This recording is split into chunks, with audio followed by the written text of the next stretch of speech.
Titanic's final hours begin now at 11:40 p.m. on the night of April 14, 1912. The RMS Titanic, the largest and most luxurious ocean liner in the world, struck an iceberg on its maiden voyage from Southampton to New York City.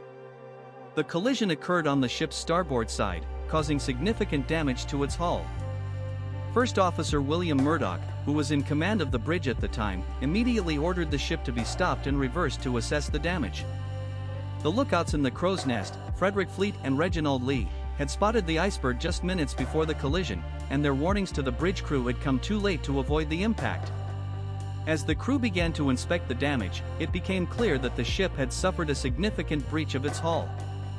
The Titanic's watertight compartments were designed to supposedly keep the ship afloat even if 4 of them were flooded, but the extent of the damage was still unknown. Captain Edward Smith, who had been in his quarters at the time of the collision, was summoned to the bridge to assess the situation. He quickly realized the gravity of the situation and ordered the crew to prepare for the worst. The ship's builder, Harland and Wolff, had designed the Titanic with a double-bottom hull and 16 watertight compartments that could supposedly keep the ship afloat even if 4 of them were flooded. However, the collision had caused damage to at least 5 of these compartments, and the crew was unsure if the ship could stay afloat. The Titanic's speed at the time of the collision was around 22 knots, which was relatively fast for a ship of its size in an area known to have icebergs. As the crew began to send out distress signals, the ship's passengers were largely unaware of the gravity of the situation. Many of them had been attending dinner parties, playing cards, or enjoying the ship's entertainment options, and they had not felt the collision. However, as the crew's activities became more frantic, some passengers began to sense that something was amiss. The ship's band, led by Wallace Hartley, was still playing music in the first-class lounge, but the atmosphere was beginning to change. The crew's actions were becoming more urgent, and the passengers were starting to wonder what was happening. The next 10 minutes would be crucial in determining the fate of the Titanic and its passengers. As the crew of the Titanic sprang into action, the atmosphere on board continued to shift. The collision had occurred just 10 minutes prior, and already the sense of urgency was palpable. Officer William Murdoch, who had been on the bridge when the ship struck the iceberg, began to assess the damage. He ordered the crew to inspect the ship's hull and report back on the extent of the damage. This was a critical moment, as the crew's next steps would depend on the severity of the collision. Meanwhile, Captain Edward Smith had arrived on the bridge, his face etched with concern.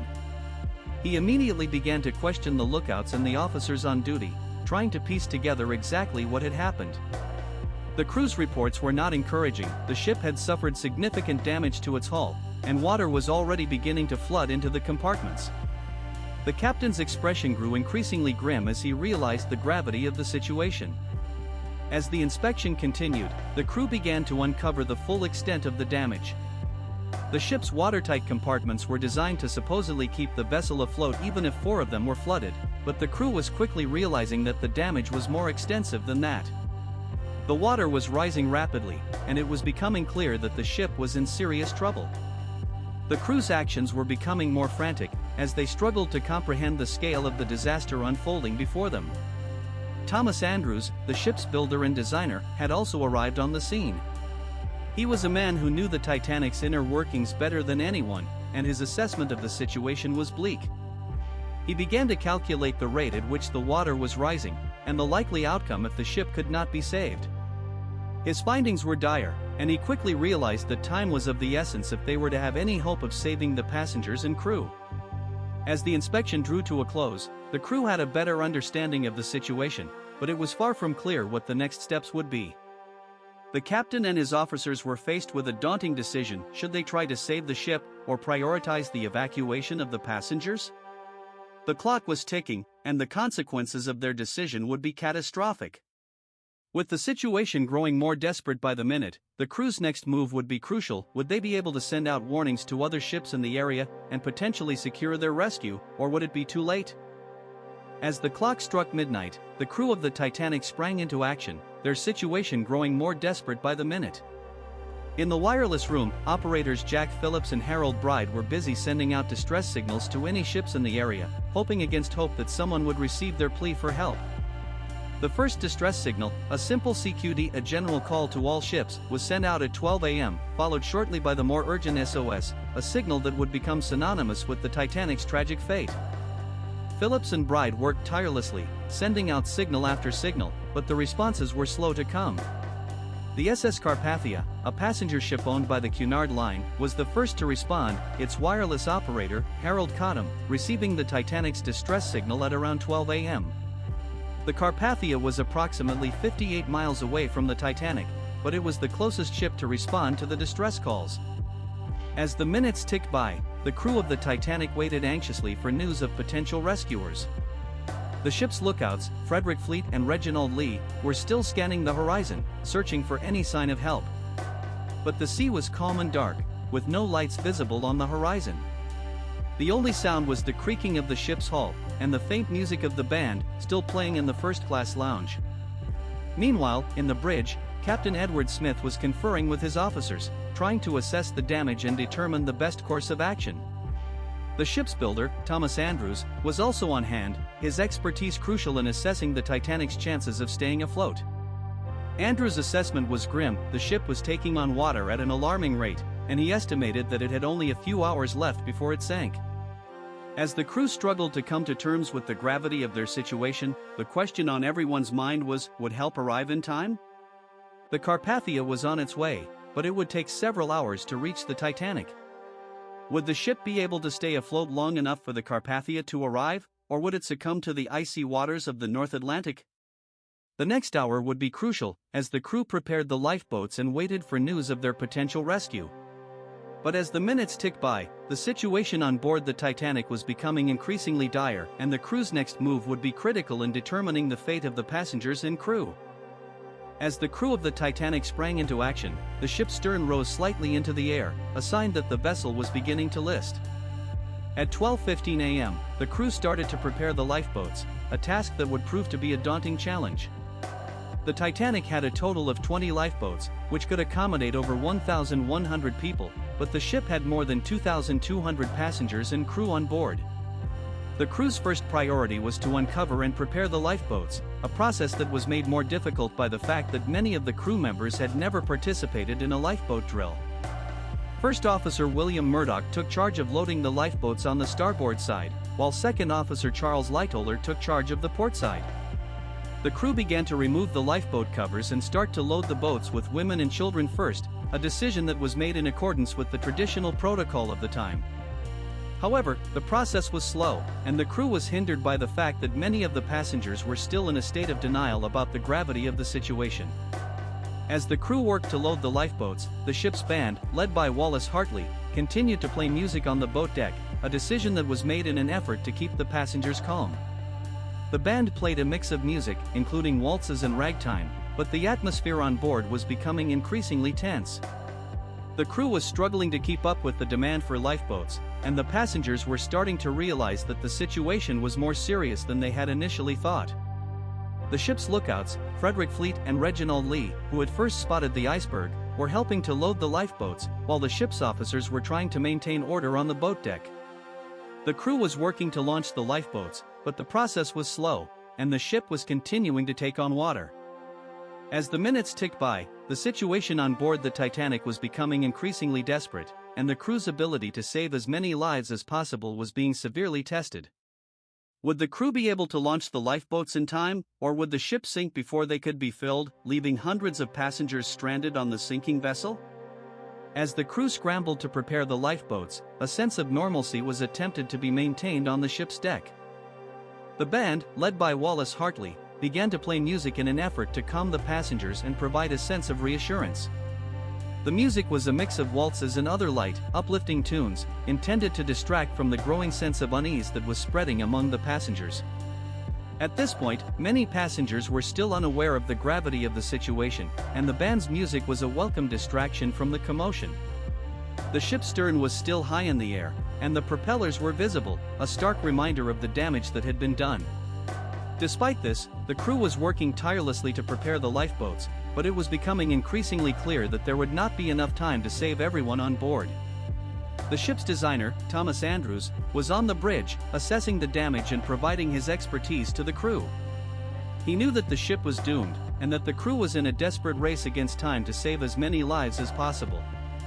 As the band continued to play, the passengers began to gather on the boat deck, some of them still dressed in their evening attire, others in life jackets and wrapped in blankets. The atmosphere was one of confusion and uncertainty, with many passengers unsure of what was happening or what they should do. The crew was doing its best to maintain order, but it was clear that the situation was becoming increasingly dire. The ship's lookouts, Frederick Fleet and Reginald Lee, were still on duty, scanning the horizon for any sign of rescue ships. They knew that the SS Carpathia was on its way, but it was still hours away, and it was unclear if it would arrive in time to save anyone. The crew was also trying to send out distress signals, using the ship's wireless telegraph to contact any nearby vessels. But as the minutes ticked by, it was becoming increasingly clear that the Titanic was on its own, and that the crew would have to rely on their own resources to save as many lives as possible. As the music continued to play, the passengers began to realize that something was seriously wrong. The ship was listing to one side, and the sound of rushing water could be heard below deck. The crew was working frantically to launch the lifeboats, but it was clear that it would be a difficult and dangerous process. And as the clock struck 1:45 a.m., the passengers would be faced with a terrifying reality: the ship was going down, and they might not all make it out alive. Would the crew be able to launch the lifeboats in time, or would the ship sink before they could be filled, leaving hundreds of passengers stranded on the sinking vessel, with no escape from the freezing waters of the North Atlantic? As the crew struggled to launch the lifeboats, a sense of urgency began to spread among the passengers. The ship's band, which had been playing music on the boat deck to try to calm the crowd, continued to perform, but their tunes now seemed eerily out of place. The music was a stark contrast to the chaos that was unfolding around them. At 1:45 a.m., the crew finally began to load the lifeboats, but it was a slow and disorganized process. Many of the passengers were still unaware of the gravity of the situation, and some even thought that the lifeboats were being launched as a precautionary measure. First Officer William Murdoch was in charge of loading the lifeboats on the starboard side of the ship, while Second Officer Charles Lightoller was in charge of the port side. However, the two officers had different interpretations of the women and children first order, which led to confusion and delays. On the starboard side, Murdoch allowed some male passengers to board the lifeboats, while on the port side, Lightoller strictly adhered to the order, resulting in some lifeboats being launched with empty seats. As the crew loaded the lifeboats, the passengers began to realize that the situation was more serious than they had initially thought. The ship's stern was rising into the air, and the sound of groaning and cracking could be heard as the vessel began to break apart. The crew's attempts to launch the lifeboats were hindered by the fact that many of them were not designed to be launched in an emergency situation. The boats were suspended high above the water, and the crew had to use ropes and pulleys to lower them down to the deck. Despite the challenges, the crew managed to launch several lifeboats, but they were not filled to capacity. Lifeboat 7, which had a capacity of 65 people, was launched with only 28 people on board. Lifeboat 5, which could hold 65 people, was launched with only 35 people. The launching of the lifeboats was a slow and laborious process, and it soon became clear that there would not be enough time to launch all of the boats before the ship sank. As the crew continued to load the lifeboats, the passengers began to panic. Some tried to push their way to the front of the lines, while others attempted to jump into the boats as they were being launched. The scene was one of chaos and desperation, with people screaming and crying as they tried to escape the sinking ship. The question on everyone's mind was, would the crew be able to launch enough lifeboats to save everyone on board, or would the ship sink before they could escape, leaving hundreds of people to face a horrific fate in the freezing waters of the North Atlantic? As the clock struck 2:20 a.m. on April 15, 1912, the crew of the Titanic was racing against time to launch the remaining lifeboats. The ship's band, led by Wallace Hartley, had stopped playing, and the sounds of chaos and desperation filled the air. The stern of the ship was rising into the air, and the crew knew they were running out of time. Second Officer Charles Lightoller, who had taken charge of the evacuation efforts, was desperately trying to launch the remaining lifeboats, but it was becoming increasingly difficult. The ship's list to one side was making it hard to launch the boats, and the crew was struggling to keep up with the demand. As the crew launched Lifeboat 2, which was only half full, the sounds of panic and despair grew louder. The ship's grand staircase, once a symbol of luxury and elegance, was now a scene of chaos, with people rushing to escape the sinking ship.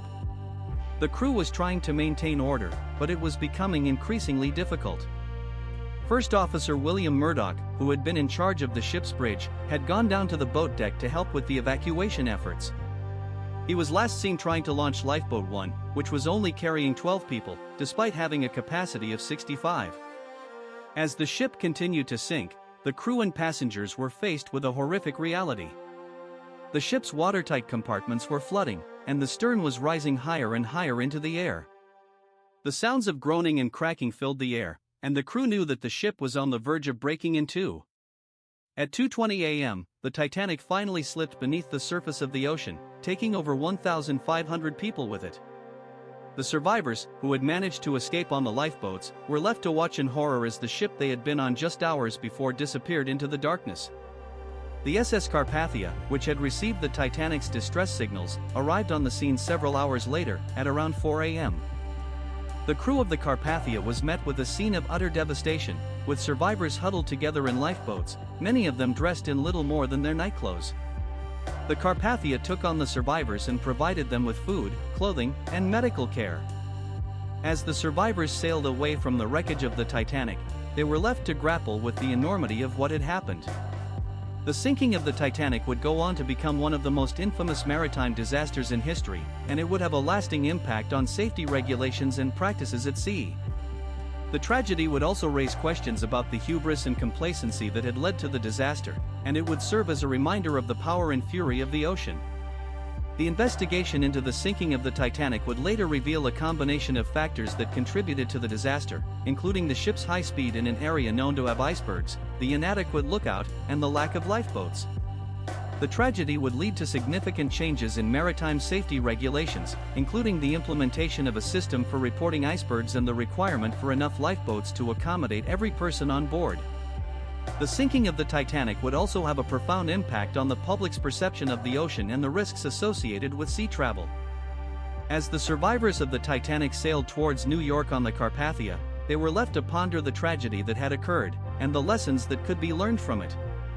The tragedy of the Titanic would be remembered for generations to come, a reminder of the importance of safety, humility, and respect for the power of the ocean.